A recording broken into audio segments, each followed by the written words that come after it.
Hello, my name is Melvin Seymour, undergraduate student at Virginia Tech. Today I'm interviewing Ms. Crawford Smith, self-published author of Give Take Be.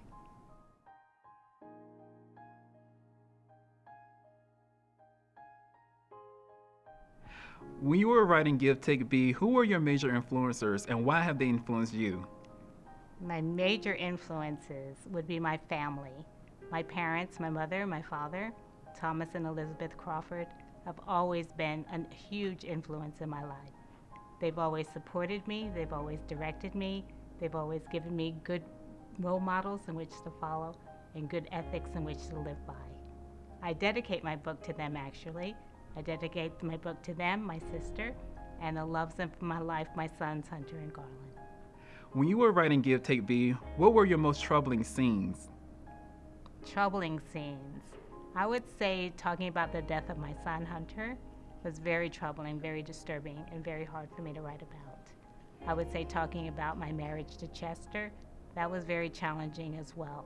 But in writing about those stories, I was able to relieve and let go of so much anger and so much grief. When you were writing Give Take Be, what were the scenes that gave you a sign of relief and healing? Relief and healing. There were some very challenging times I had in my marriage. So just writing about that was a process of forgiving, being able to put it on paper, being able to share it with the world. I believe that when telling your story, that the way you choose to tell your story to others helps you to live through the adversity with strength and resilience. So me writing was very troubling, but it was also very healing. Since you were a former professional ballet dancer with the Dance Theater Harlem and a person who is diagnosed with MS, how do you still bring your love of dancing to those who share your passion? Well, for the past 22 years, I've run the Center of Dance. And by running the Center of Dance, I've taught classes. I continue to share my passion for dance. Through that 22 years, I was diagnosed with multiple sclerosis and rapidly declining physically, but I still had that within my heart and my mind to teach, and I continue to do so. Since you are an owner and founder of the Center of Dance, how do you still balance your professional business and writing your own memoir?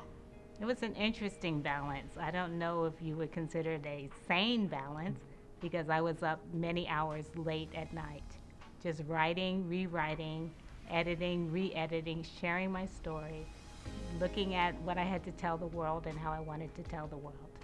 So it was basically a matter of discipline and being determined just to finish it.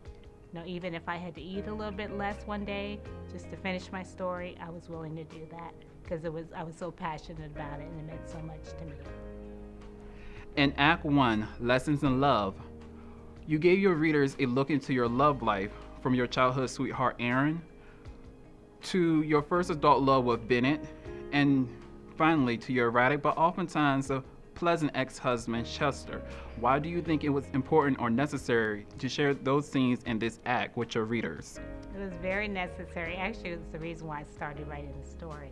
I started it as a love story, and also I started it as a love story, but about a fictitious character's life. And then people who read the story decided that they or chose to ask me to make it my story. I then chose to do that, and I chose to continue on with the love aspect of the story. And then in writing the love, it kind of spilled over into other things that are important in my life, things that I love, like having a brand new home, which is something I've always wanted and dreamed of, having a studio, which is something I've always wanted and dreamed of. So I write about all of those aspects of my life.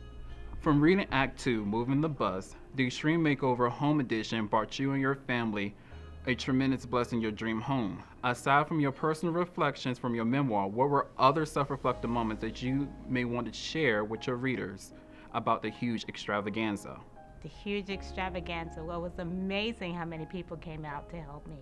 Over 4,000, they say, individuals from this area, from across the nation, even came out to help me. And I just like to share how God's work is so strong and is so powerful through other people. People didn't even have to know me, but they decided that my story and my life was important enough to help make this dream home a possibility. And I'm very grateful for that. As a single mother, what do you want your readers to take away from Act 3, We Are Family? Specifically elaborating about your sons, Hunter and Garland, their love and support for you, and your joy of being their mother. It's important for readers to know that a mother's love is unconditional. My love for my children has always been unconditional. I would do anything for them. Likewise, I expect them to have unconditional love for me and to be open and honest and willing to help me in any way that they can. I hope that the readers take that away, at least, that love for your children and love for your family must always be unconditional, and you must always be willing and able to do any and everything that you can for your family.